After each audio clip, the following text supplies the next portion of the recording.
Bonjour, je m'appelle Christophe Derrien, directeur général des Amis de la Montagne. Dans le cadre des élections municipales de 2025, je reçois aujourd'hui Luc Rabouin, candidat à la mairie de Montréal et chef de Projet Montréal.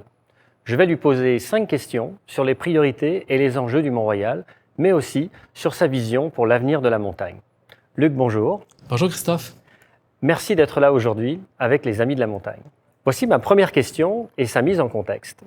Parlons protection écologique, climat et éducation citoyenne. Refuge unique pour la biodiversité montréalaise, le Mont-Royal est fragilisé par les espèces envahissantes, la pression des usages et les impacts grandissants des changements climatiques. Canicules, pluies intenses, sécheresse. Sa protection durable repose sur des actions concrètes de restauration, mais aussi sur l'éducation et la sensibilisation des générations futures à son caractère écologique et patrimonial. Alors voici ma question. Comment votre parti s'engagera-t-il à restaurer et protéger activement les écosystèmes du Mont-Royal, tout en adaptant sa gestion au changement climatique et en investissant dans les programmes éducatifs et de sensibilisation afin d'en faire un lieu d'apprentissage vivant pour tous les Montréalais et les Montréalaises? Merci Christophe pour cette invitation. Merci aux Amis de la Montagne. Je rappelle peut-être aux gens que Projet Montréal, on est un parti qui est progressiste et écologiste. Donc, pour nous, évidemment, l'environnement, c'est un sujet qui nous tient à cœur, même si c'est moins à la mode, on en discute moins ces temps-ci. Pour nous, c'est dans notre ADN, c'est dans nos valeurs profondes. L'environnement, c'est essentiel. Le Mont-Royal, c'est le joyau le plus précieux pour les Montréalais et les Montréalaises. On n'a rien de plus important que ça à Montréal en termes de patrimoine naturel, patrimoine architectural. Pour la population, c'est vraiment important. Et les gens aiment le Mont-Royal, sont attachés au Mont-Royal, les Montréalais. Et on le voit avec 7,5 millions de visiteurs, je pense que vous êtes rendus. Donc, il y a de plus en plus de gens. Depuis la pandémie, il y a encore plus de monde. Donc, il faut en prendre soin. On sait que l'augmentation des visiteurs, ça fait une pression aussi sur la biodiversité. Il y a des sentiers informels qui se tracent. Donc, il faut vraiment intervenir pour protéger ce joyau précieux. Et moi, j'ai des propositions à vous faire. Donc, je m'engage à ce qu'on renaturalise les sentiers informels pour qu'on protège la biodiversité. Je m'engage pour qu'on assure une signalisation claire dans le parc pour que les gens comprennent où sont les sentiers habituels, qu'on aménage des nouveaux espaces pour accueillir la population, dont un nouveau belvédère, et qu'on travaille évidemment étroitement, qu'on continue la belle collaboration avec les Amis de la Montagne pour l'accueil, l'éducation des citoyens et des citoyennes. Parlons maintenant fréquentation et aménagement inclusif et cohabitation des usages. Des millions de visiteurs exercent chaque année une forte pression sur les sentiers, les milieux naturels et les infrastructures de la montagne. Par ailleurs, la diversité des usages, piétons, cyclistes, sportifs, familles ou événements, entraîne des conflits d'usage et des enjeux de sécurité.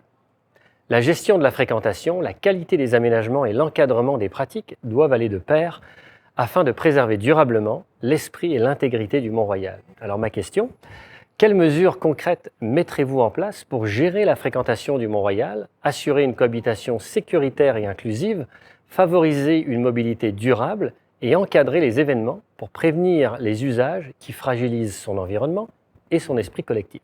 On a commencé à aborder cette question-là dans la question précédente, quand j'ai parlé des sentiers informels puis de l'importance de renaturaliser justement les sentiers informels. La montagne, c'est un joyau, comme je le disais. On veut s'assurer que tout le monde ait accès à la montagne. C'est vraiment important, de toutes les manières possibles. C'est pour ça qu'on a réaménagé récemment l'escalier Trafalgar et qu'on a aussi réaménagé le chemin Remembrance.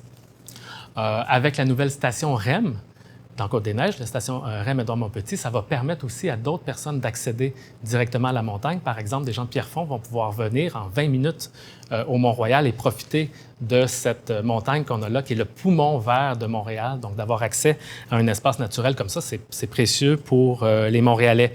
Je tiens aussi à souligner qu'on a fait une acquisition, la première fois en 150 ans, acquisition de terrain, qui nous permet d'agrandir le parc du Mont-Royal, au bas du Royal Vic. Donc ça, c'est un atout important pour les Montréalais aussi. Parlons santé, qualité de vie et engagement.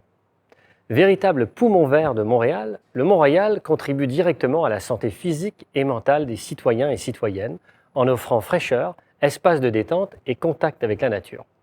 Sa protection repose aussi sur l'engagement de milliers de bénévoles et d'organismes qui participent chaque année à son animation et à sa préservation. Alors voici ma question. Comment votre parti renforcera-t-il la contribution du Mont-Royal à la santé et au bien-être des populations de tous âges en garantissant une accessibilité universelle aux espaces et activités tout en soutenant et valorisant l'engagement citoyen, communautaire et culturel qui font du Mont-Royal un espace vivant, identitaire et partagé? Oui, c'est un espace identitaire tellement important pour les Montréalais. Puis les Montréalais répondent à votre appel à chaque année. Quand c'est la grande corvée, il y a toujours des centaines de personnes qui viennent participer. Les gens ont à cœur le Mont-Royal. Je me rappelle quand on a fait l'annonce du projet Camillien-Hood avec des groupes en environnement, avec la directrice de santé publique, l'agrandissement du Mont-Royal par l'intérieur via le chemin Camillien-Hood, en verdissant le chemin, en ajoutant un belvédère, en verdissant un belvédère, en renforçant la biodiversité, c'était un projet de santé publique. C'est pour ça qu'on faisait cette proposition-là. Moi, je tiens aussi à m'assurer que tout le monde ait accès à la montagne. Tu en as parlé, Christophe, l'accessibilité universelle, c'est essentiel. C'est pour ça que j'ai ajusté notre proposition de projet pour qu'on inclue une navette afin que toutes les personnes puissent avoir accès. Personnes aînées, personnes à mobilité réduite, parents avec de jeunes enfants. Moi, je me rappelle de venir ici faire du ski de fond l'hiver, prendre des leçons aux Amis de la montagne avec mes enfants en bus. Il faut qu'on puisse avoir accès et ça, c'est fondamental pour moi. L'autre élément important, c'est qu'en 2026, c'est votre 40e anniversaire, les Amis de la montagne, et c'est le 150e anniversaire du Mont-Royal. Je pense qu'on a une belle occasion là de célébrer et de relancer la proposition que le Mont-Royal fasse partie du patrimoine mondial de l'UNESCO. Parlons maintenant patrimoine, grands sites et vision métropolitaine. Classé site patrimonial depuis 2005, le Mont-Royal est au cœur de l'identité montréalaise et doit être pensé à l'échelle métropolitaine. Pourtant, ses vues emblématiques et son patrimoine bâti sont fragilisés par des projets immobiliers et la transformation de grands sites institutionnels qui comportent des risques de densification, de privatisation et de perte de vocation publique.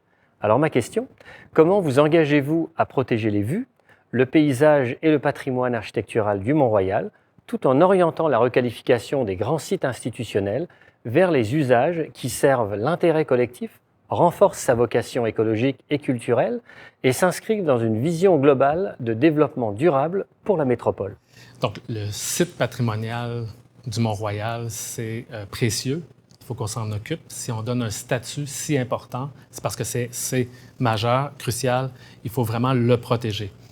Tout le travail qu'on a fait dans l'élaboration du plan d'urbanisme et de mobilité, qu'on a adopté fièrement en juin dernier, là, donc c'est un plan d'urbanisme et de mobilité qui donne une vision de la ville, mais qui accorde une place aussi particulière au Mont-Royal et aux protections des vues du Mont-Royal, mais aussi vers le Mont-Royal. Et notre ancienne réglementation était plus permissive. Le plan d'urbanisme et de mobilité nous permet vraiment de protéger les panoramas les plus importants et pour s'assurer justement qu'il n'y a pas des gratte-ciels qui nous empêchent de voir le Mont-Royal et vice-versa. C'est absolument fondamental. On veut protéger ça. Et comme je l'ai dit plus tôt aussi, tout le patrimoine naturel doit être préservé. On a des engagements que je vous ai dit plus tôt à cet effet-là. Et aussi le patrimoine architectural. On a des bâtiments historiques sur le site patrimonial du Mont-Royal dont il faut s'occuper. Et il faut repenser la suite aussi, mais toujours en fonction de l'intérêt collectif et en respect du fait qu'on est dans un site riche en biodiversité et en histoire. Parlons pérennité, gouvernance et financement. La gestion du Mont-Royal repose sur des budgets fragmentés et des mécanismes de gouvernance parfois complexes, alors que sa protection exige des ressources stables, une coordination agile et une concertation accrue et forte dans les décisions. Alors ma question pour vous, comment votre parti garantira-t-il un financement stable et suffisant, ainsi qu'un cadre de gouvernance efficace, renforcé et concerté, pour assurer la pérennité de la protection, de l'entretien et de la mise en valeur du Mont-Royal à long terme?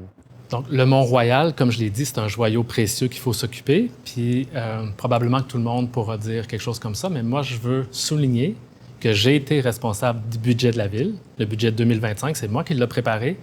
Et on a augmenté les sommes pour s'occuper de l'aménagement du Mont-Royal, qui est passé de 71 à 101 millions sur 10 ans. Donc, ça veut dire que j'y crois et que nous, notre parti Projet Montréal, on y croit. Et si je suis élu maire de Montréal, je peux vous assurer que les sommes vont être au rendez-vous parce que le Mont-Royal, c'est important. Deuxième chose que je veux dire, parce que vous avez posé la question de la gouvernance.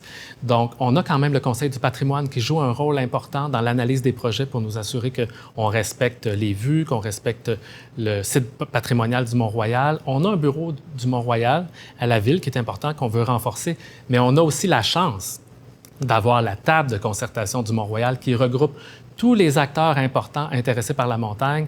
Et ça, pour moi, c'est déterminant. On doit continuer notre collaboration et moi, je vais continuer, si je suis élu maire, à avoir un élu au comité exécutif qui a la responsabilité politique du Mont-Royal. Merci beaucoup, Luc, d'être venu aujourd'hui sur le Mont-Royal à la rencontre des Amis de la montagne et de t'être prêté au jeu de cette entrevue. Bonne campagne et à bientôt.